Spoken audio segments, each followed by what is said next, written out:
여러분, 문학은요, 인간이 글로 표현할 수 있는 가장 아름다운 작업입니다. 그래서 참 글 잘 쓰는 사람들 보면 그 사람도 참 아름다우리라는 생각을, 그런 착각을 우리가 하게 돼요. 여러분, 그러나 인류의 문학사에서요, 정말 위대하고 아름다운 문학 작품들을 남겼던 그런 인물들 가운데 사실 도덕적으로 온전치 않은 사람들이 굉장히 많습니다. 20세기 예술가들에게 큰 영향을 끼쳤던 시인이죠. 딜런 토마스는 술고래에다가 이상하게 술만 마시면 친구들의 주머니에서 돈을 훔치는 아주 나쁜 버릇이 있었다고 합니다. 또 영국의 낭만주의 시대를 이끌었던 시인 조지 고든 바이런은 난잡한 여성관계로 아주 유명했고, 또 그와 함께 영국의 낭만주의를 이끌었던 존 키츠는 상습적으로 마약을 복용했습니다. 그리고 이 검은 고양이로 아주 유명한 에드거 앨런 포우는요, 27살에 13살짜리 사촌 누이와 결혼을 했다고 합니다. 여러분, 우리는 그들이 기록한 그런 시, 문학들의 아름다움을 보면서 그 사람도 아름다우리라고 그런 착각을 해요.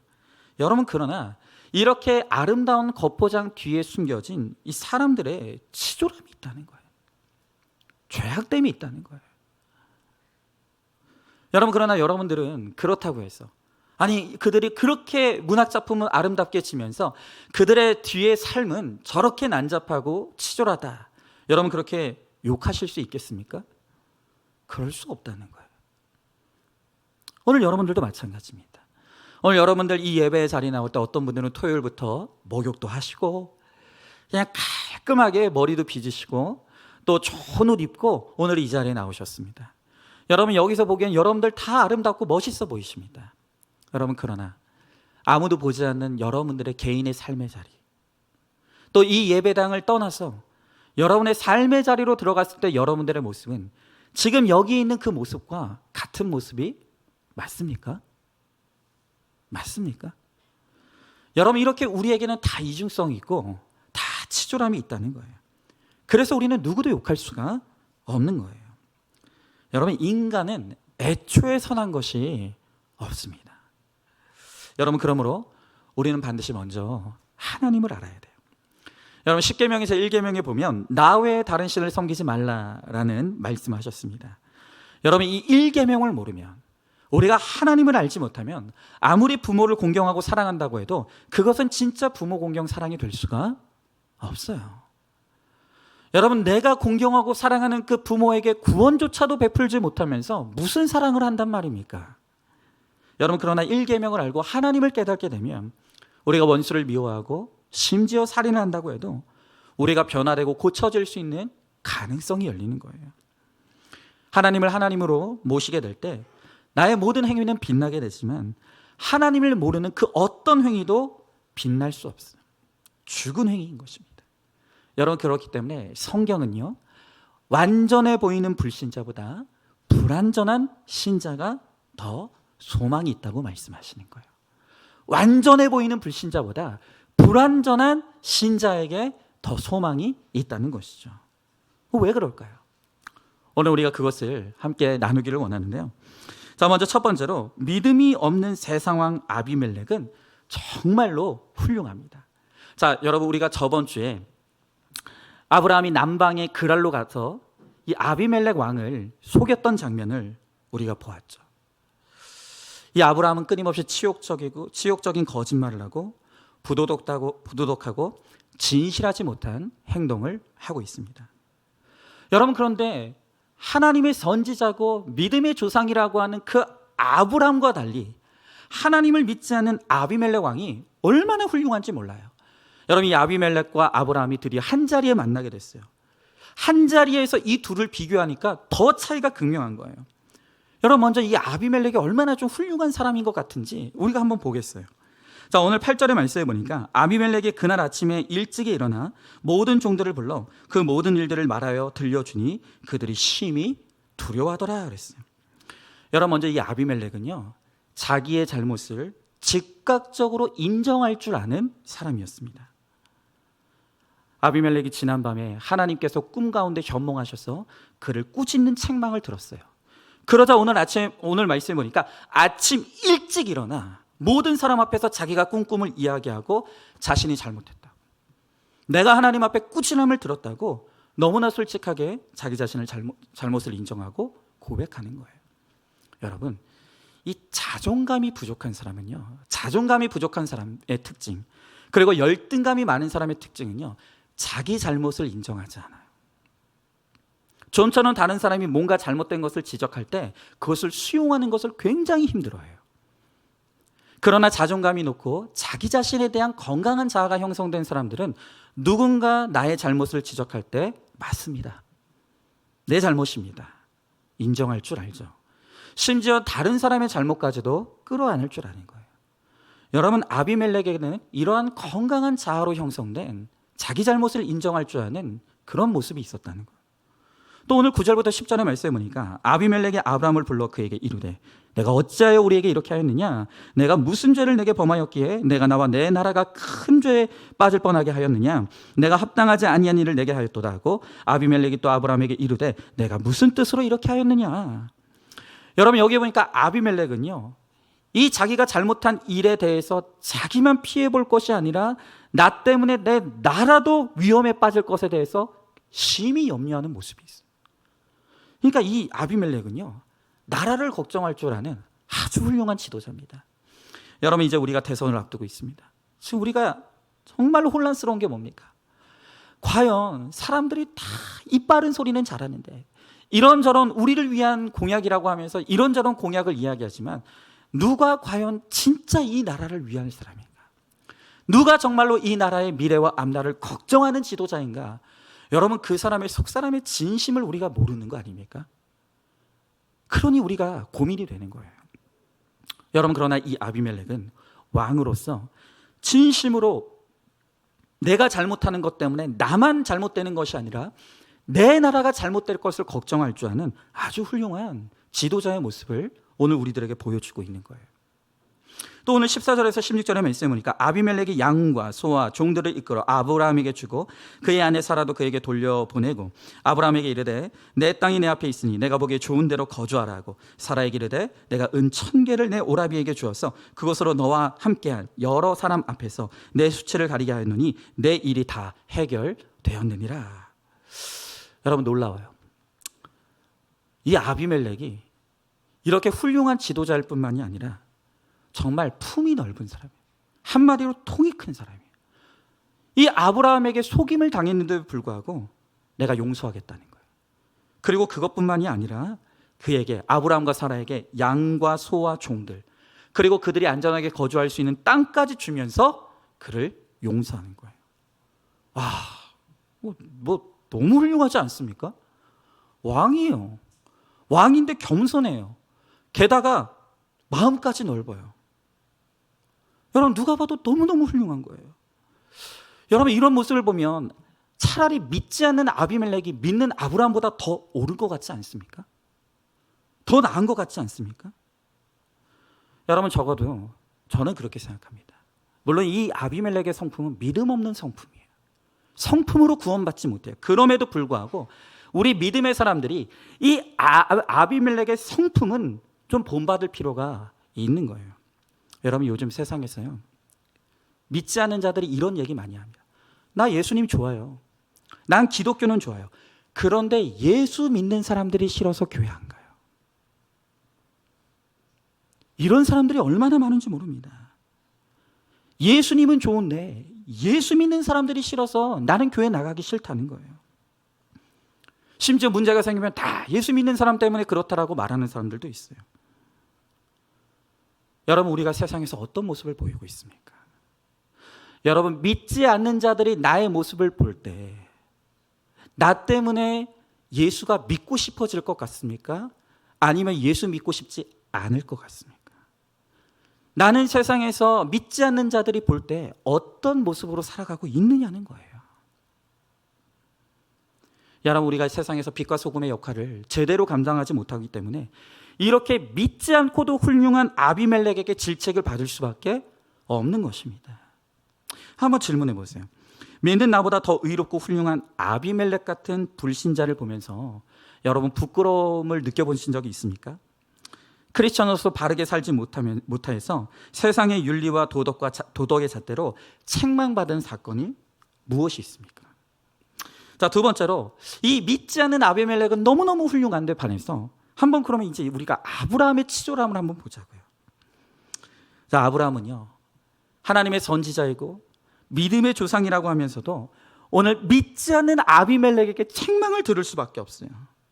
너무너무 그 앞에서 치졸함을 보이고 있는 거예요. 자, 11절 12절의 말씀에 보니까 아브라함이 이르되 이곳에서는 하나님을 두려워함이 없으니 내 아내로 말미암아 사람들이 나를 죽일까 생각하였으며 또 그는 정말로 나의 이복 누이로서 내 아내가 되었습니다.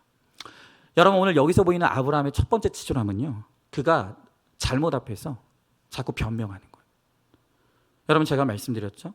자아가 건강한 사람은 남의 잘못까지도 내 것으로 수용할 수 있어요.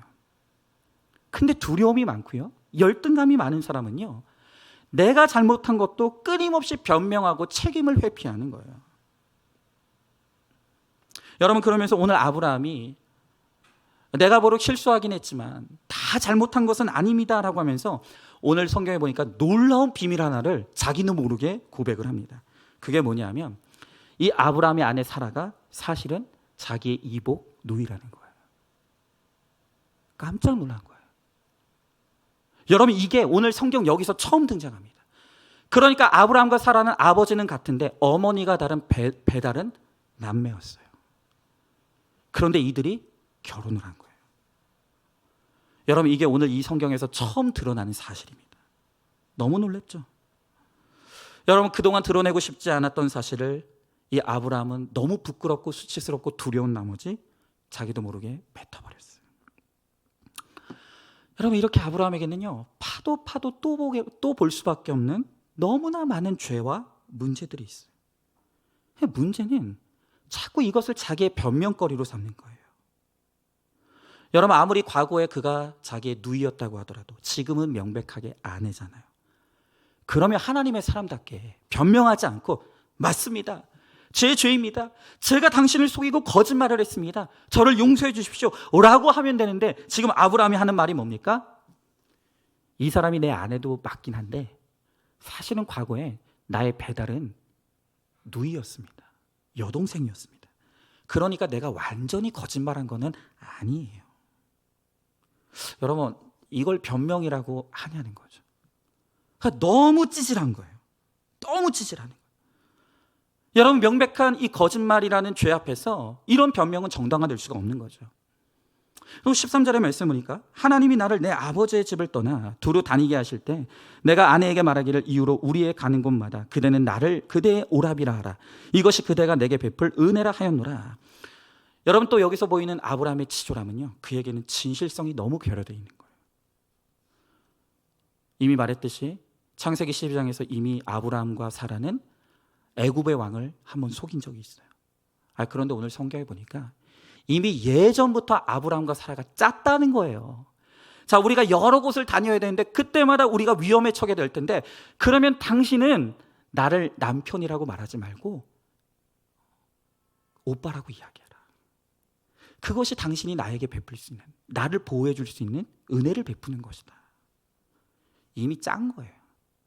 가는 곳마다 위기가 닥치면 이 거짓말을 반복했던 거예요.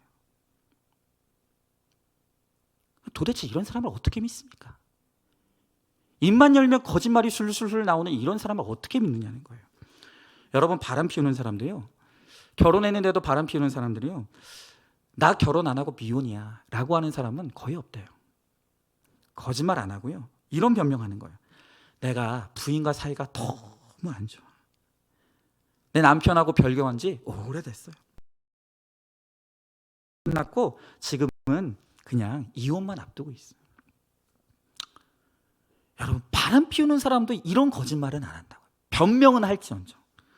그런데 아브라함은 눈 깜짝 안 하고 가는 곳마다 조금만 위기가 닥치고 자신에게 어려움이 닥치면 아내가 아니라 내 여동생입니다, 이런 거짓말을 하고 다니는 거예요. 이런 사람은 어떻게 믿습니까? 또 오늘 16절에 보니까 사라에게 이르되 내가 은총계를 내 오라비에게 주어서 그것으로 너와 함께한 여러 사람 앞에서 내 수치를 가리게 하였느니 내 일이 다 해결되었느니라. 여러분 끝내요. 이 아비멜렉이 아브라함을 완전히 용서하지 못합니다. 오늘 성경에 보면 아브라함의 모든 이야기를 들은 아비멜렉이 사라를 돌려보내면서 자, 이제 이 일은 해결됐다. 오늘 여기 이것으로 우리 털고 이 문제를 가자. 그래서 한글 성경판에는 다 선하게 해결됐다라고 해요. 그런데 뒤이어지는 말씀을 보면 뒤끝이 나와요. 아비멜렉은 이 말을요, 아브라함에게 하는 게 아니라 사라에게 합니다.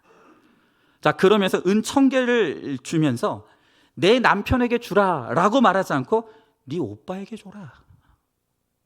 이게 무슨 말입니까? 너무 아브라함이 괘씸한 거예요.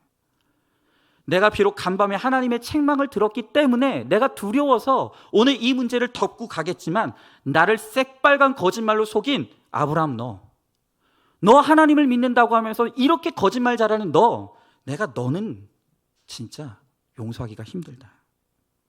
이 괘씸죄를 털어버리지 못하는 거예요. 여러분, 아비멜렉 너무 공감되지 않습니까? 여러분, 제가 아까도 말씀드렸지만 우린 하나님 믿는 사람이에요. 여러분, 우리 한 사람 한 사람이 하나님의 대사입니다. 나로 말미암아 어떤 사람들이 하나님을 만나고 구원의 문이 열릴 수도 있고요, 내가 하는 말과 행동 때문에 어떤 사람이 구원의 문이 닫힐 수도 있다는 거예요. 나는 어떻습니까? 나는 하나님의 대사의 역할을 잘 감당하고 있다고 생각하십니까? 여러분, 오늘 너무너무 찌질하고 치졸한 아브라함과 하나님을 믿으면서도 너무나 치졸한 아브라함과 하나님을 믿지 않는데도 너무너무 훌륭한 아비멜렉을 보면 누가 더 나은 사람 같아요? 우리는 아무리 봐도 믿지 않는 아비멜렉이 아브라함보다 더 나아 보여요. 근데 여러분, 이어지는 말씀을 보면 놀라운 일이 일어납니다.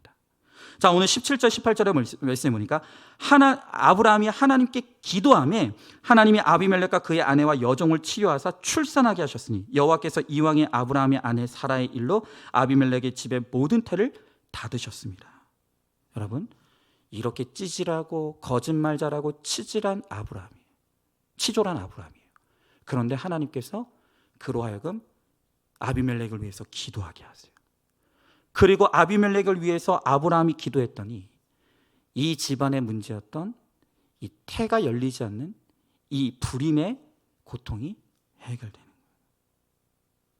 이해되십니까? 여러분, 하나님께서 훌륭한 아비멜렉을 향해서 뭐라고 말하냐면 너는 아브라함에게 고개를 숙여라. 그의 기도를 받아라.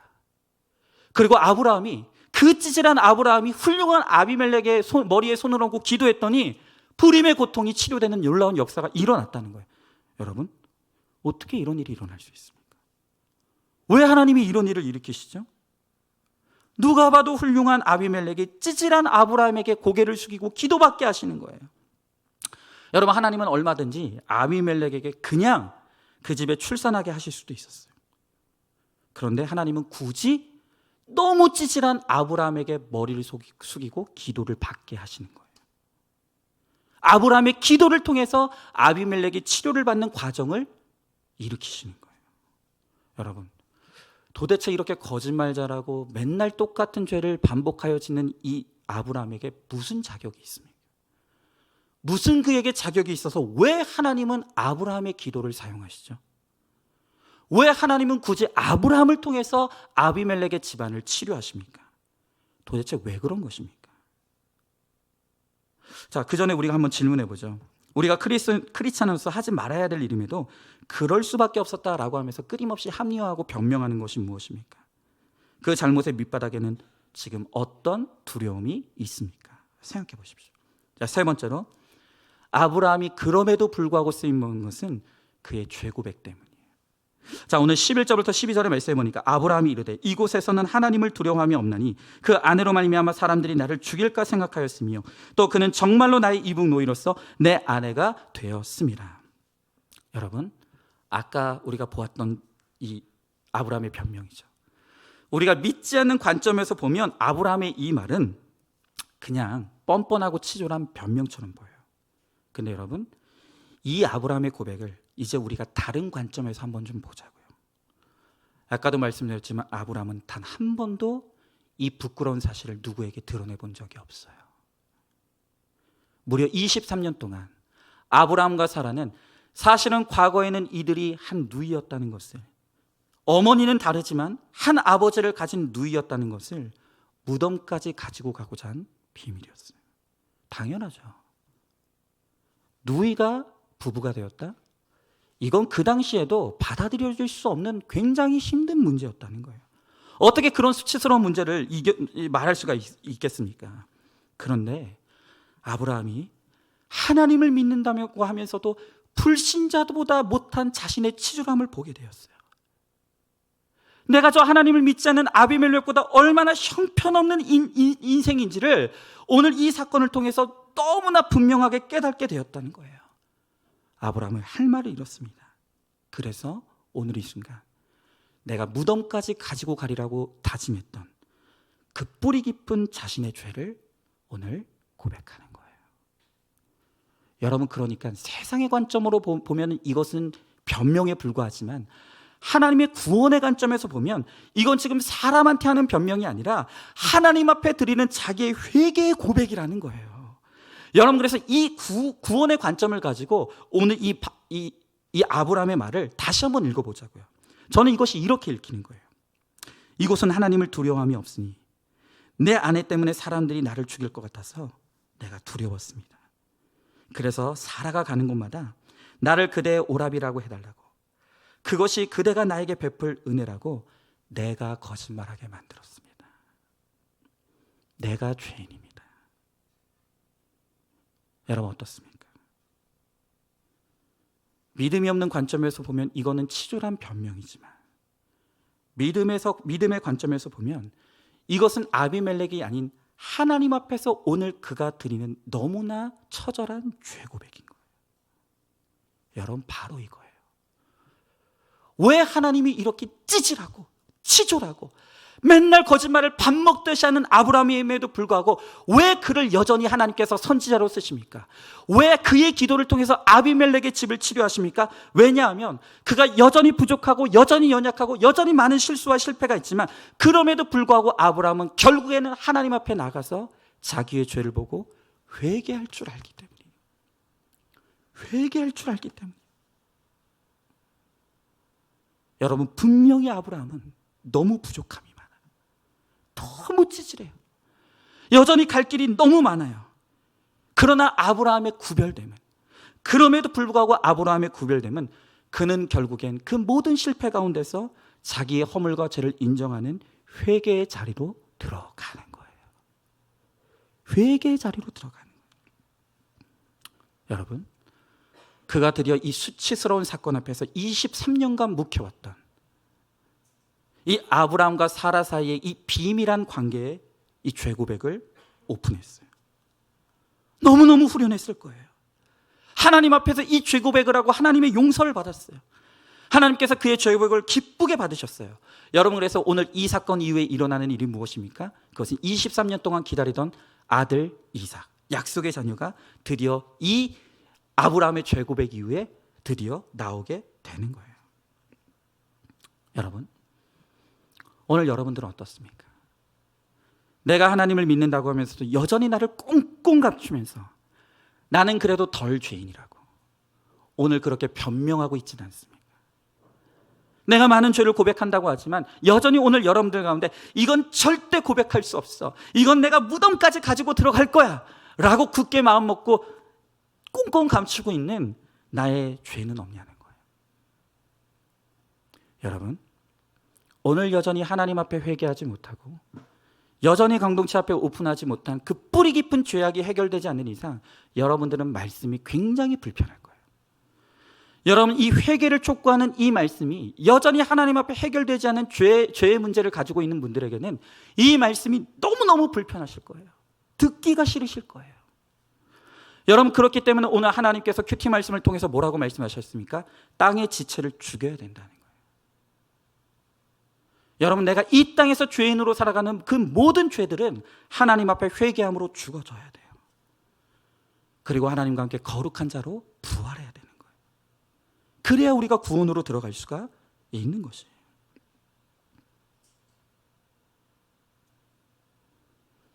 여러분, 정말 우리가 매주마다 듣는 간증들, 그리고 우리 성도님들이 앞에 나와서 하는 그 간증과 같은 기도의 내용들을 보면 정말 치졸하고 찌질한 고백들이 얼마나 많습니까?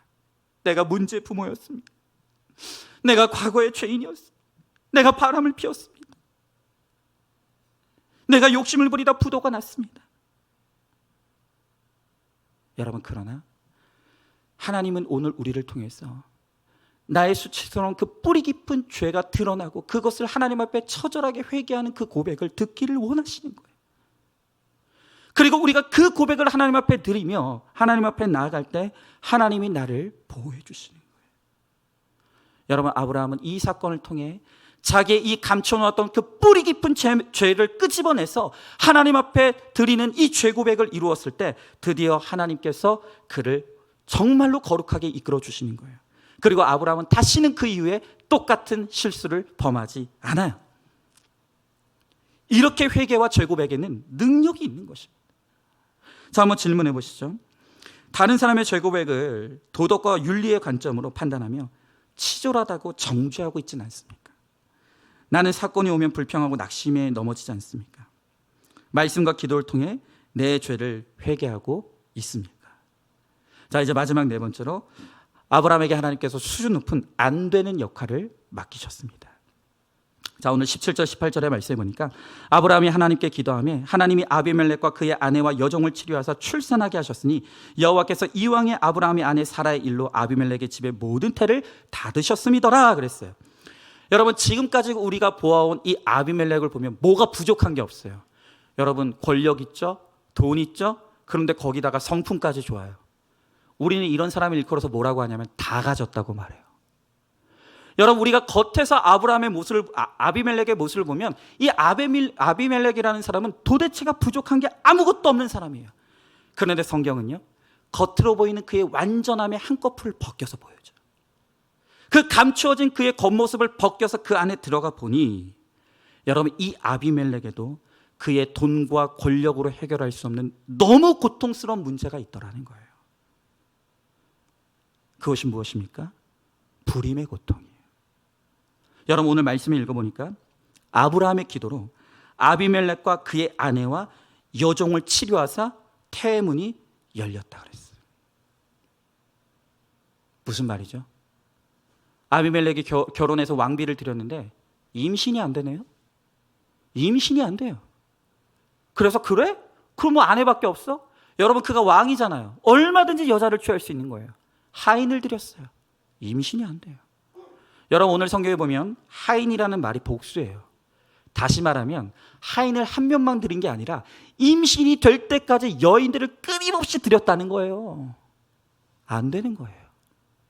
그래서 이 아비멜렉이 사라까지 데리고 와서 사라를 통해서 임신하려고 했던 거예요. 근데 여러분, 절대 임신이 안 되는 거예요. 이유가 뭐죠? 오늘 성경에 보니까 하나님이 그 집의 모든 태를 닫으셨대요. 여러분, 아비멜렉이 돈이 있고 권력이 있는데 안 해본 게 있겠습니까?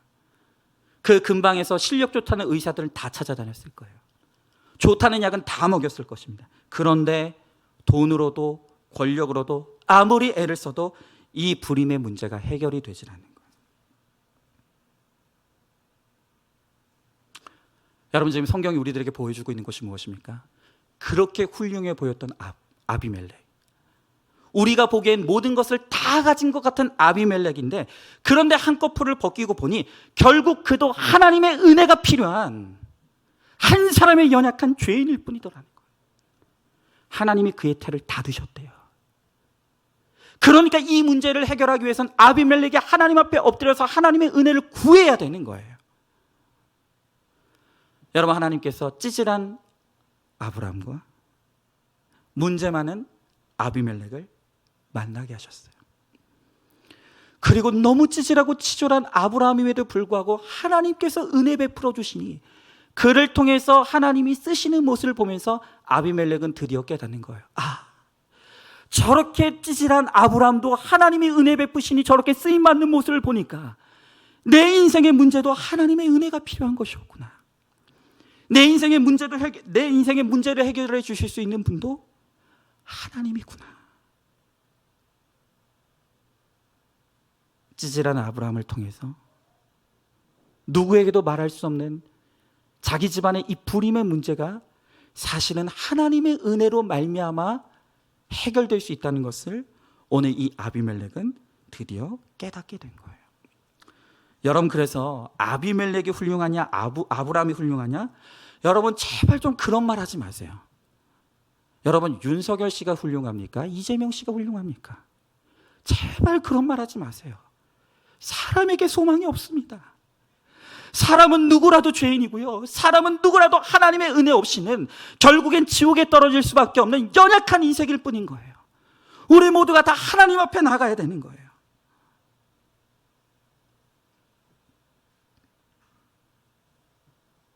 너무나 찌질해 보였던 아브라함인데 하나님 앞에 회개하며 하나님의 은혜를 구하고 그 은혜를 누리는 아브라함을 통해 너무나 훌륭한 아비멜렉의 고개를 숙이고 기도를 받을 때 그의 태문이 열렸어요. 여러분, 그러면 누가 더 나은 인생인가요? 누가 더 나은 인생입니까? 완벽하지만 하나님이 없는 아비멜렉보다 찌질하고 치졸하지만 하나님의 은혜가 머무는 아브라함의 인생이 더 옳은 인생인 거예요. 오늘 성경이 우리들에게 그걸 보여주고 있는 거예요. 여러분, 그런데 우리가 마지막으로 여기서 한 가지 봐야 될 중대한 역설이 하나 있어요. 그건 뭐냐면, 자, 이렇게 하나님께서 아브라함을 통해서 그를 기도해 줬을 때 이 가정에 해결되지 않던 불임의 문제가 한꺼번에 해결이 됐어요. 자, 그런데 여기에 역설이 뭡니까? 그럼 아브라함은요? 여러분, 정작 기도를 해줘서 문제를 해결해 준 아브라함은요 23년째 불임의 문제가 해결되지 않고 있어요. 여전히 태문이 열리지 않고 있어요. 아니, 내가 기도해서 남의 불임의 문제는 해결해 주는데 내 불임의 문제는 해결이 안 되는 거예요. 여러분, 그러면 어떤 생각이 들겠습니까?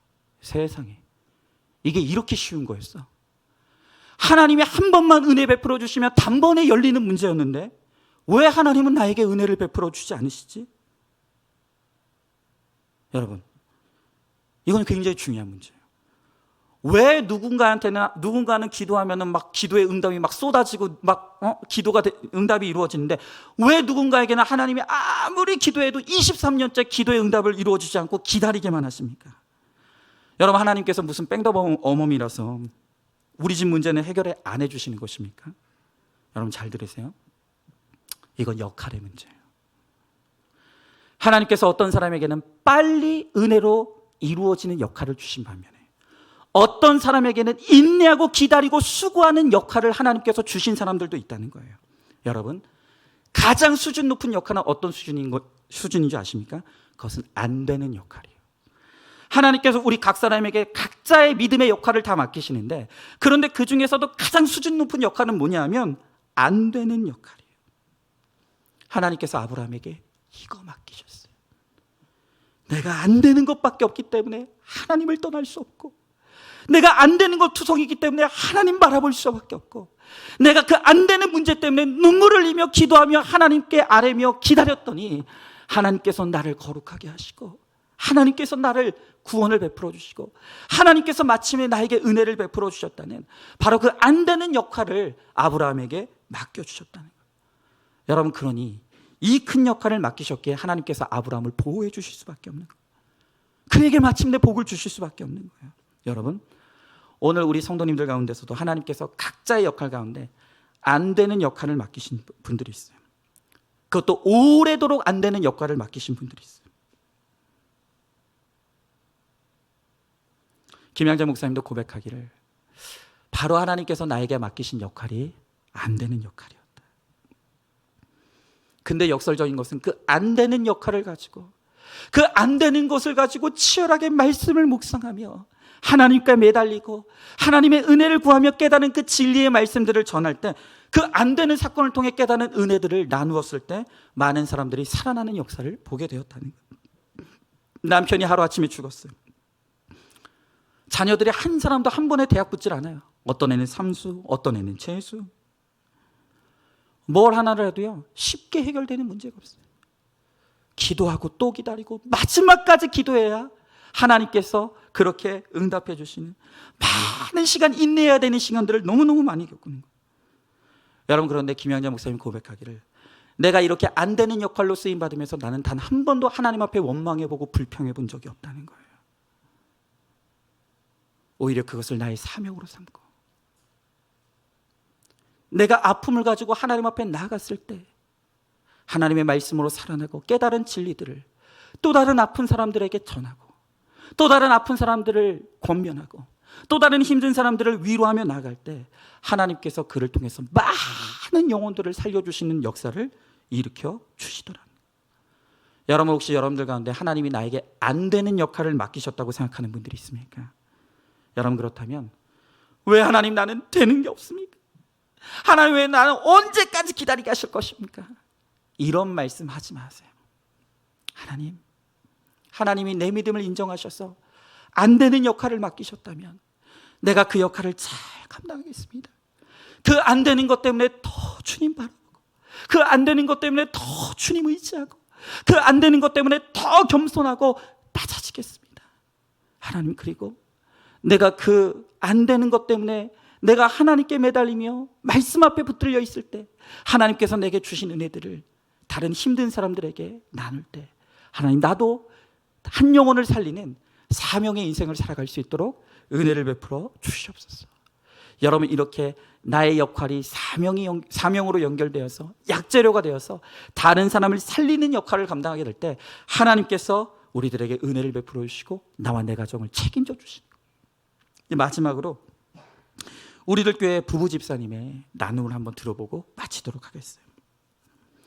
어느 날 이 집사님 부부의 딸이 임신을 하게 됐대요. 남자친구는 불신자이고 딸은 대학생이에요. 여러분, 앞날이 창창하잖아요. 이 문제를 불법적인 문제로 해결할 수도 있어요. 그런데 이 집사님 부부가 그동안 들어왔던 말씀이 있는 거예요. 말씀과 부딪히니까 이분들이 이 갈등 충만이 생긴 거예요. 여러분, 성령 충만은 갈등 충만이에요. 말씀이 없는 사람은 갈등 없이 죄를 지어요. 하지만 말씀이 있는 사람은 내가 죄의 유혹을 받을 때 갈등이 일어나는 거예요. 이분들이 딸이 임신하는 사건 속에서 말씀과 충돌이 일어나 갈등하는 거예요. 그러나 결국엔 우리가 들었던 하나님의 말씀대로 순종하며 나아가자. 그리고 남자친구 부모를 만났는데 그쪽에선 하나님을 안 믿는 사람들이니까 아이 떼라고, 절대로 우리는 받아들일 수 없다고. 그러나 이 집사님은 우리는 교회 다니는 사람들입니다. 절대로 이 아이를 해할 수 없습니다. 이 아이는 우리가 기르겠습니다. 이 아이를 우리가 기르겠다고 말하니까 그제서야 표정이 좀 풀려지더래요.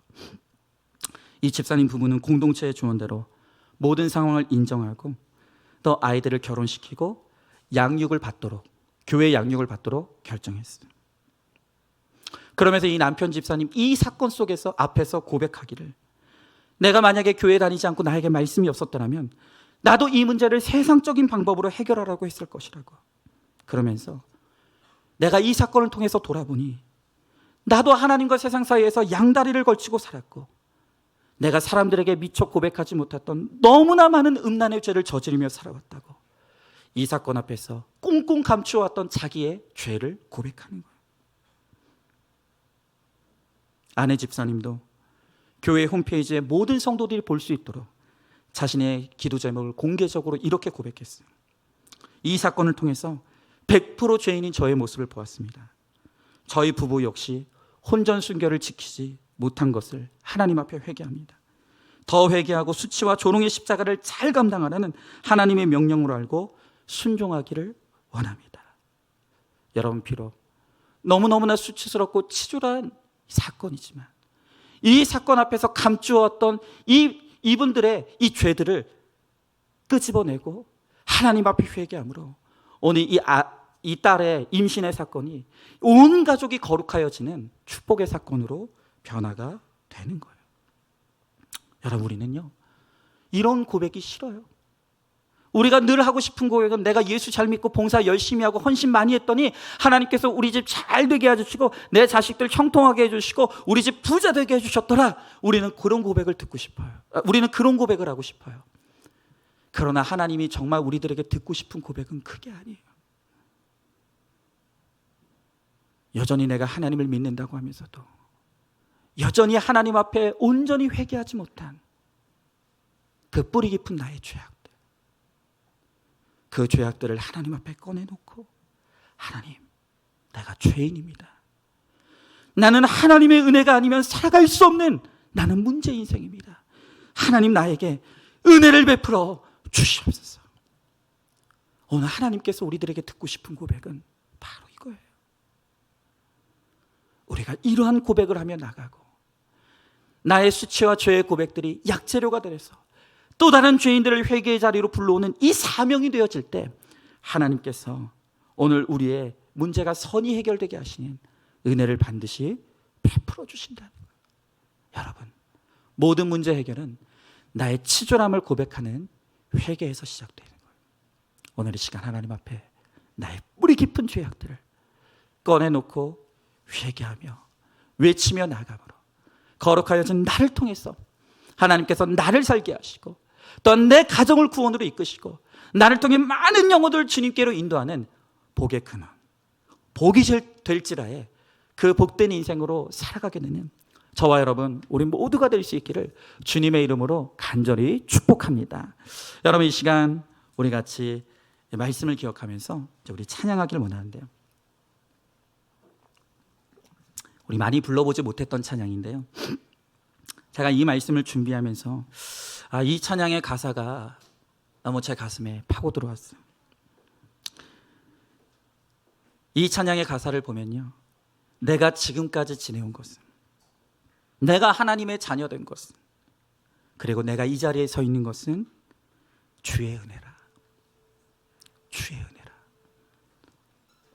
여러분, 내가 내 남편보다 더 나아서 내가 오늘 여기 있는 게 아니에요.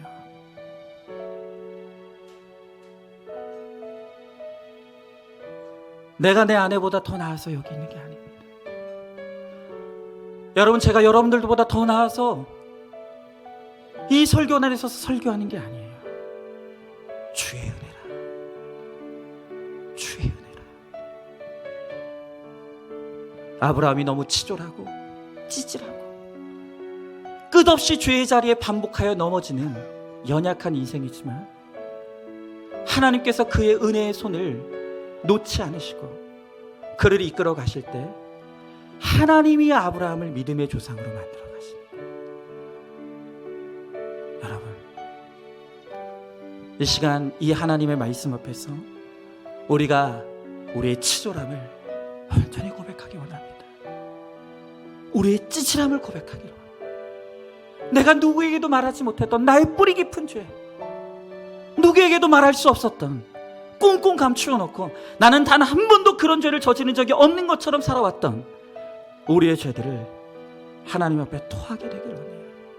하나님이 그 고백을 붙드시고 그 고백을 통해서 우리를 새롭게 하시고 우리를 사용하시는 거예요. 여러분, 이 시간 오늘 우리 이 찬양 우리 같이 찬양하면서 모든 것이 주님입니다. 주의 은혜로 나를 붙들어 주시옵소서. 우리 이 찬양 우리 같이 찬양하면서 함께 주님 앞에 나가도록 하겠습니다. 내가 지금까지 지내온 것은 주의 은혜라. 주의 은혜라. 지금까지 지내온 것은, 다시 한번 찬양합니다. 내가 지금까지 지내온 것은 주의 은혜라. 주의 은혜라. 지금까지 지내온 것은 주의 은혜라. 주의 은혜라. 주의 은혜라. 지금까지 지내온 것은 주의 은혜라. 주의 은혜라. 지금까지 지내온 것은, 우리 2절 찬양합니다. 내가 하나님의 자녀 된 것은 주의 은혜라. 주의 은혜라 주의 은혜라 하나님의 자녀돼. 우리 한 번 더 찬양합시다. 내가 하나님의 자녀된 것을, 내가 하나님의 자녀된 것을 주의 은혜라 주의 은혜라 주의 은혜라 하나님의 자녀된 것을 주님의 은혜입니다. 주의 은혜라 주의 은혜라 지금 하나님의 자녀된 것을 주의 은혜라 주의 은혜라 주의 은혜라 하나님의 자녀된 우리 3절 함께 찬양합니다. 내가 이 자리에 서 있는 것을 주의 은혜라 주의 은혜라 이 자리에 서 있는 우리 한 번 더 고백합니다. 내가 이 자리에 서 있는 것은 내가 이 자리에 서 있는 것은 주의 은혜라 주의 은혜라 이 자리에 서 있는 것은 주님의 은혜입니다. 주의 은혜라 주의 은혜라 이 자리에 서 있는 것은 주의 은혜라 주의 은혜라 이 자리에 서 있는 우리 한 번 더 고백합니다. 주님의 은혜입니다.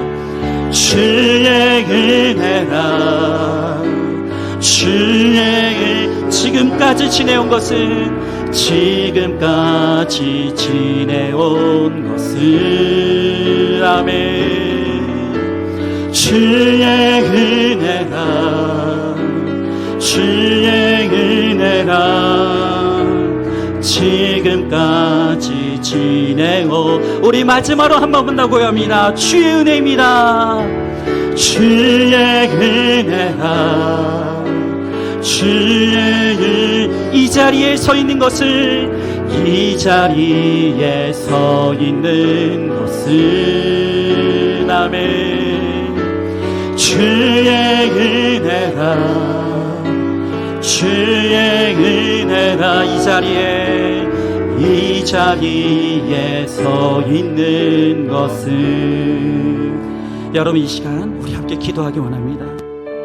이렇게 찌질하고 이렇게 치졸하고 이렇게 같은 자리 죄의 자리에서 넘어지기를 반복하는 아브라함에게 하나님께서는 그를 통해서 아비멜렉의 머리 위에 손을 얹고 안수하게 하시고 그를 통하여서 하나님은 치유의 역사를 일으켜 주시고 아브라함이 아브라함 될 수 있는 것은 하나님의 은혜입니다.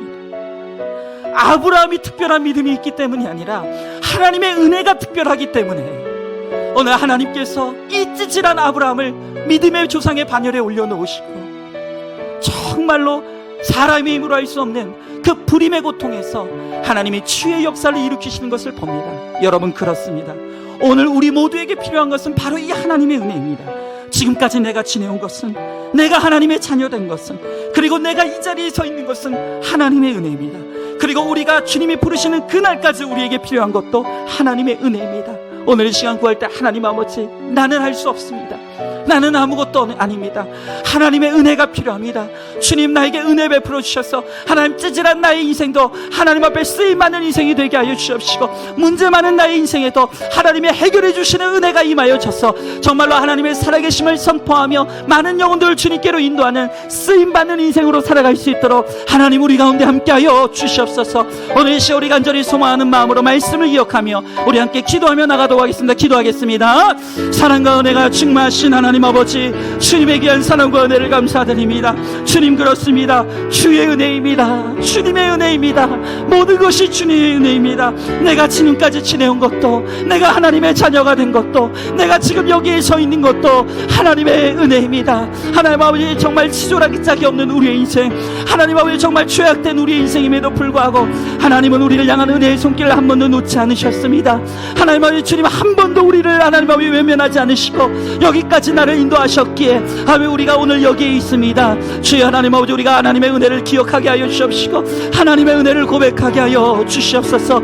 하나님의 은혜가 아니면 살아갈 수 없음을 고백하는 믿음의 하나님 아버지 고백이 있게 하여 주시옵시고, 오늘 이 시간 나의 뿌리 깊은 죄악을 주님 앞에 토해내며 하나님 아버지, 내가 죄인인 것을, 아버지 주의 은혜가 내게 필요한 것을 고백하며 주님 앞에 나아갈 때 아버지 하나님, 특별한 은혜가 우리에게 임하게 하여 주시옵시고, 아버지 찌질했던 우리의 인생 가운데도 아버지 거룩하여 치는 하나님의 역사가 일어나게 하여 주시옵시고, 내 힘으로 할 수 없었던 우리의 막힌 문제들, 우리의 해결할 수 없는 문제들이 하나님의 은혜로 말미암아 해결되어지는 아버지 그러한 은혜도 일어날 수 있도록 주님 아버지 함께하여 주시옵소서. 오늘 우리 가운데 안 되는 역할로 쓰임받는 성도들이 있습니다. 아버지 이 가운데 말씀으로 이겨내게 하여 주시옵시고, 말씀으로 날마다 거룩하여 줄 수 있게 하여 주시옵시고, 그래서 정말로 하나님 아버지, 주님만을 나의 소유와 상급으로 삼고 주님의 살아계심을 나타내며 선포하는 아버지 우리 믿음의 사람들 될 수 있도록 주님 아버지 함께하여 주시옵소서. 주님 역사하여 주시옵소서. 아멘. 하나님, 너무너무 찌질한 아브라함입니다. 너무 치졸한 아브라함입니다. 끊임없이 같은 죄의 자리에 반복하여 넘어지는 아브라함입니다. 그런데 어찌하여서 하나님은 이런 아브라함을 선지자라 말씀하시고 이런 아브라함을 통해서 하나님의 은혜의 역사를 일으켜 주십니까? 아브라함의 아브라함 된 것은 그가 특별한 것이 아니라 그를 향한 하나님의 은혜가 특별하기에, 그 특별한 하나님의 은혜로 이 아브라함이 그의 연약함의 자리에서 일어나 거룩한, 그리고 마침내 믿음의 조상의 반열에 오르는 하나님, 그러한 믿음의 사람이 되는 것을 우리가 지켜보고 있습니다. 하나님, 그 동일한 은혜가 우리에게도 있는 줄로 믿습니다. 우리도 찌질합니다. 우리도 치졸합니다. 우리도 같은 죄의 자리에서 넘어지기를 반복하는 할 말이 없는 인생입니다. 그럼에도 오늘 하나님께서 우리를 향해 너는 내 아들이라, 너는 내 딸이라 말씀하시고 내가 너를 통해 영광받기 원하신다고 주님 말씀하십니다. 하나님, 우리가 나를 볼 때는 소망이 없는 것 같습니다. 그러나 하나님께서는 우리에게 소망이 있다 말씀하시고 네가 아닌 내가 너를 통해 역사할 것이라고 말씀하여 주십니다. 하나님, 이 은혜의 손길에 우리를 온전히 맡길 수 있게 하여 주시옵소서. 이 하나님의 은혜의 손길에 우리가 온전히 의지할 수 있게 하여 주시옵소서. 그러므로 말미암아 정말로 내가 아닌 하나님의 은혜로 우리가 날마다 거룩하여질 수 있게 하여 주시옵시고, 정말로 나를 통해서 하나님의 살아계심이 역사하고 드러나는 하나님 그러한 쓰임받는 거룩하고 복된 인생이 될 수 있도록 주님 우리 가운데 함께하여 주시옵소서. 하나님, 우리가 어떤 역할로 쓰임받든지 우리가 맡은 역할 가운데 우리가 오직 주님을 의지하고 주님을 드러내므로 나를 통해 세상이 하나님을 알게 되고 구원을 얻게 되는 복의 통로와 복의 근원이 되게 하시고, 너는 복이 될지라, 오늘 이 말씀의 주인공이 여기 있는 우리 모든 성도들이 될 수 있도록 은혜 베풀어 주시옵소서. 우리 주님께서 반드시 그렇게 하여 주실 줄 믿사오며 사랑이 많으신 우리 예수님 이름 받들어 기도드리옵나이다. 아멘.